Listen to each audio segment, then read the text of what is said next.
meeting as a committee, and we've looked at specific areas that we think should be further refined to be able to answer all the questions that Nigerians needed answered, and most importantly, to make the Act very responsive to the need to increase access to higher education, especially for those people that could not afford it.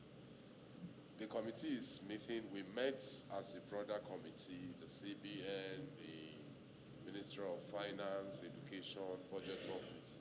And our last meeting was on 13th of July. And what we agreed was for the technical group to keep working. And what they were to start working on is, we've agreed on some basic things that yes are going to change. But beyond what will change in the Act, our focus is how do we get this implementation on. And the technical committee has gone ahead and they've done some work in looking at the most effective way to make sure that these funds reach the people that are intended to reach. The bill has been assented to for, I think, 2 months now, or thereabouts. The technical committee is still working, which means as it stands, because you've mentioned some issues to be really reworked on the bill, which means the program cannot take off until the Act is repealed, or it has to be amended. It can't work. So the assent of the president on the bill itself is more or less as if nothing has been done. That is what we believe, and like you rightly said, the outcry of students and parents, and based on this, universities are jacking up are coming with requests to increase their salary. But like you've said, you see, when you justify why schools should increase salaries, I mean school fees, these are federal institutions. Honorable sir. So the student loan scheme is part of the palliatives that the federal government wants to introduce to Nigerians.